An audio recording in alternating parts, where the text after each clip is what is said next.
Let's dive straight into the deep end. Most people who say they make a living trading options, I'm sorry, but they're full of.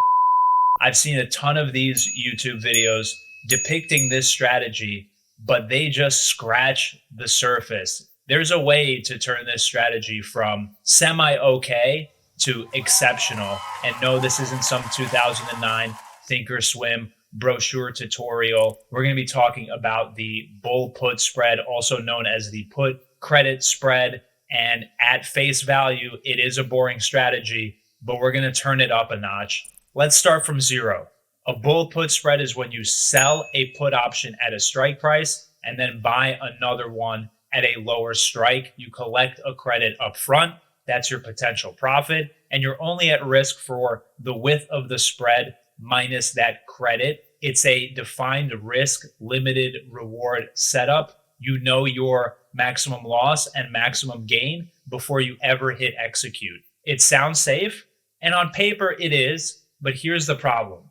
90% of traders run this thing naked. No system, no context, no idea when not to trade. They just see SPY uptrend and smash sell puts like they're printing money. Then a drawdown hits and their entire year's income gets wiped out in a week. That's where my system comes in. I overlay a custom indicator that filters out bad environments. Think of it like a macro and momentum firewall. If conditions aren't right, if volatility is jacked up or liquidity is drying up, I skip, because surviving is the alpha for this strategy. Let's start with why we're going to use this before we dive into any of the meat and potatoes. This is a mechanical strategy. There's a defined system. There's a defined set of rules, and that makes it very beginner friendly and easy to follow. It's passive. You don't have to watch the charts every day. You can pretty much set it and forget it. This has a 88 to 91% win rate for the vanilla strategy. We're going to juice that up. Those are rookie numbers. A big thing that most traders miss here that I've seen on some of these other YouTube videos is trying this strategy on high beta stocks like Tesla or Amazon or Google or even the triple Qs. My strategy for this is only on SPY. If you zoom out over a long enough time period, SPY goes up and to the right. It has passive flows, it has positive drift, and that's what we're going to target because that is the perfect candidate for this strategy. So before we dive into the sauce, let me show you how to actually set this trade up and what it looks like. And for that, we're going to load up OptionsStrat. So this is OptionsStrat. It's a free website. You can check this out on your own when you have a chance. What you're going to do when you come in here is go to build and click bull put spread. You're going to enter the SPY like we have here. And very important to note is that when you first load it up, it will do the put sell at the money. We don't want to do that. We're going to be targeting a 30 delta for this generally. That's a little bit more on the aggressive side. If you want to be more conservative, I would target the 18 to 25 delta if you're a little bit more risk averse. So just bear with me. Right now, the 30-35 delta is at about 620, and we are going to go to 610 for the puts that we're going to buy as protection, so you can see the risk profile of a trade I'm currently in. So for this, let's make these numbers a little bit easier to read, and we'll go to 6 contracts. So you can see, putting on this trade, your max reward is $1,100, but your max loss is $4,800. So something like 4 to 1 around there. You might say to yourself right away, wow, I don't know if I want to risk $5,000 just to make a little bit over $1,000. Totally agree with that. That's when I first saw this strategy, that was the first thing I thought. But then I ran the backtests, and the fact that this has a 90% win rate is a fact. That's no BS. What you can do is go to ORATS. You can get a free trial. I think it's for a week. No, I'm not sponsored or affiliated with them. I don't care. But their tools are amazing. And they already have all the backtests set up for this with option pricing and everything else. You can check out all their backtests for free for a week for this strategy and see it for yourself. But we're going to do one better, and we're going to improve upon this even more. now let's dive into the actual sauce, probably the reason you're here and the real alpha. This is a chart of the SPY ETF, and you'll notice something right away, which is the green backgrounds on the screen. And I'll explain to you exactly why that is. But first, I want to back up a notch and zoom out a little bit and talk about when this strategy generally works and when it doesn't.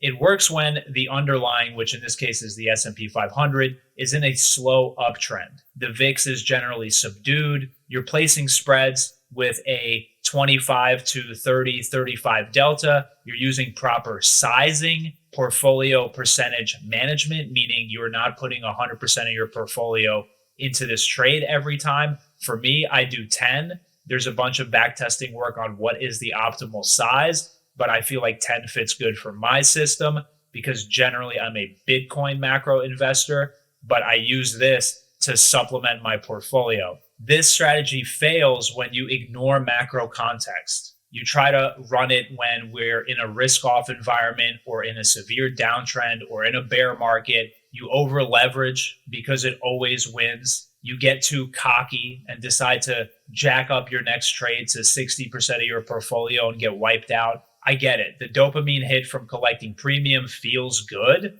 but if your entire risk model is just, I'll roll it out, you're already dead. That's why I systemize everything. Entry, exit, filter. You want income? Treat it like a business. Here's the part most gurus will never show you, the signal filter. I've built a custom one myself. It gives me a simple output. Green means conditions are good to consider a trade. No green background, we're staying out. We're not placing any trades. It pulls in different volatility adjusted momentum signals, some simple macro risk regime calculations, volume and breadth confirmations. I basically take a bunch of different indicators and inputs, index the scores for each of them to 100, create a composite score. If that is above my threshold, we can trade this strategy.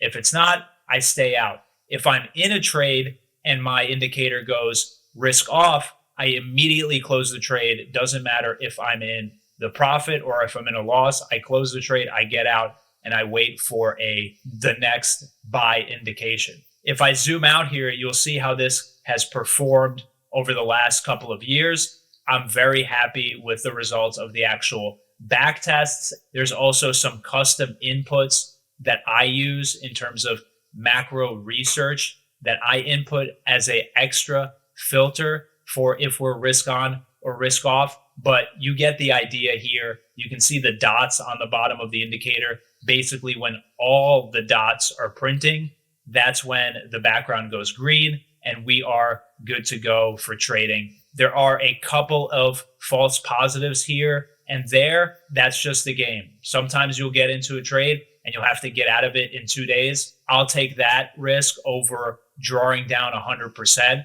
and losing the entire trade. And it doesn't happen often, as you can see. Generally, this is adjusted enough so that the regimes are long enough for the trade to play out. It's not magic. It's not AI. It just works because I tuned it over hundreds of trades to avoid the stupid ones. If you're trading without a filter, you're flying blind. My edge isn't the strategy, it's the timing. One important thing to note, and I'll pull up the original Tasty trade chart that I showed here, because this is a chart of holding these till expiration or closing them out with 21 days till expiration. You want to close these trades out 21 days till expiration. And what you're looking for when you're initially placing the trade is 35 to 40 days out. So for example, if we go back to OptionsStrat, this expiration is currently 46 days out, a little bit long. I would pick September 12th. If I were to place the trade today,